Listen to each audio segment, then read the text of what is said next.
Hey, hello everyone. I am Marva Morris, your New Jersey realtor, and I'm here today with Matt Fishman, who is a mortgage lender. Tell us all about yourself, Matt.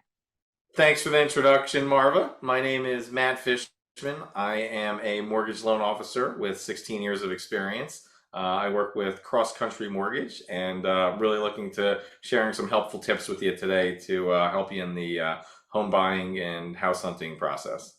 Excellent. So, I want you guys to get excited. Matt and I are creating a series of different tidbits to tell you all about the mortgage process, but we're going to give it to you in small spurts. So, this way you can just watch them as you get a chance. So, today, what we are talking about is how to prepare financially to buy a new home.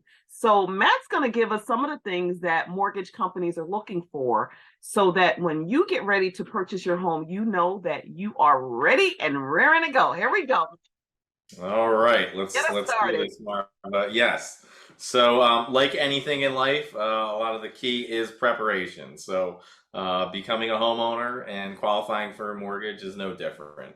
When you go to get your mortgage approval, there's three main things that the lender is going to look at. They're going to take a look at your credit and your credit report. They're going to take a look at your employment and income. You're going to take a look at your assets. In other words, the money that you have in the bank. So there are some steps that you can take prior to going to buy a house and get approved for a mortgage, so that by the time you're ready to do so, you've kind of already turned those knobs and tweaked those dials to paint yourself in the best light. So when it comes to credit, just to kind of break this down, few things you would want to do, probably goes without saying, but the biggest component to your credit report is how timely your payments are. So you want to make sure that you do pay everything on time that you have, to keep your score as high as possible. You also want to manage your debt. The biggest thing that's looked at there is your credit card balances. So you want to try to drive those as low as possible. The lower those balances are, the higher your credit score is. And the third thing to be mindful of is how many other institutions have checked your credit over the last 12 months. So, if you need to buy a car, or, there's a great offer on a 0% credit card or something like that, it's okay to have your credit checked a few times here and there over the last 12 months. But if you excessively have it pulled and have taken out, a ton of debt over a short period of time, that's looked at negatively. So you want to definitely, keep an eye on that and, not go overboard there. Next thing is employment and income. Lender is going to look mostly for stability there. So they don't want to see a ton of job hopping and job changes. We look back over the last 2 years. So ideally, if you're making solid money, you're in a stable full-time position, generally speaking, you would not want to rock the boat, and you would want to stay in your current position to show stability. Now, there's a few caveats to that. Ultimately, speaking to a lender and having them give you feedback about your own unique scenario is best. But for example, if you were able to get a new job with a higher full-time salary, you would want to go ahead and take that. However, there's other variable components like your bonus, commission, overtime, where if you take a new job, you kind of like reset the clock on those. If you're earning those types of income, you're better off. You'd be more biased to staying in your current job. Again, consult with a lender. They can give you the best advice for your unique situation. I have a quick question. What if Sure. you're in the same company and you get a promotion? So like, this six months pass and I get an opportunity to get a new job within the same company. How's that look? Yeah, great question, Marva. So that's always going to be looked at favorably. So any sort of promotion, enhancement to your job title, increased earnings at your same company, Right. that's going to always be favorable. So yeah, definitely don't pass up those opportunities if they're presented to you. Yeah, great question. And then your kind of last piece of the puzzle here is your assets and your income. So obviously you're going to need money for your down payment and to pay what's called closing costs.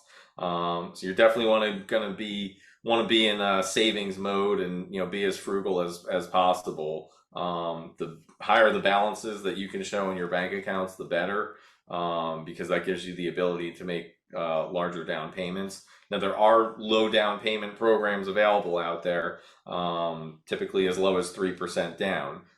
But when you're talking 3% on hundreds of thousands of dollars with closing costs on top of that, it still does add up. So the more you can save, the better.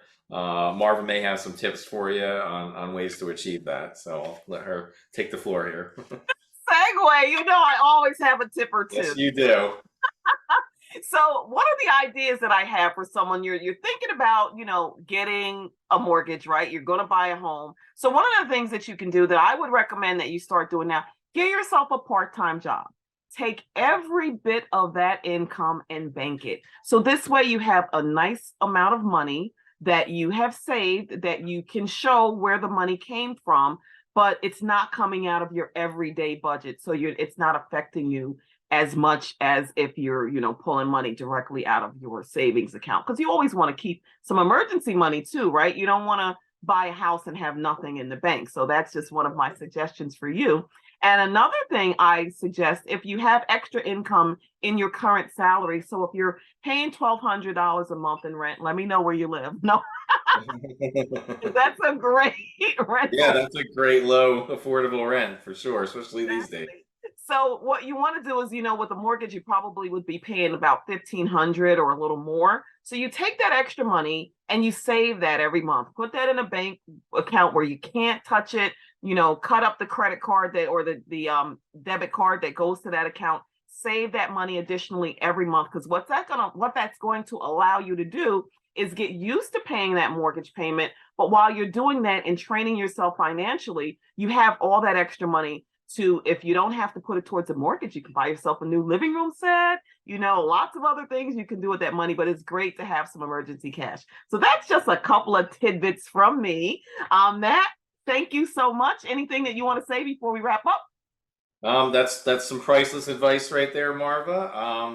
Yeah, I've definitely gave you all the knowledge that I have on this topic, and I want to thank everybody for their time today. Again, I'm Matt Fishman with Cross Country Mortgage, and I hope everyone has an excellent rest of their day.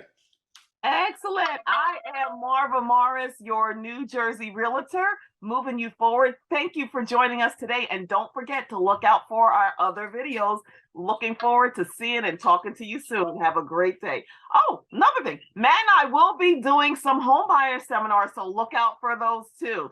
We will answer all of the questions you need and go through the entire home buying process. Have an awesome day, and we look forward to seeing you soon.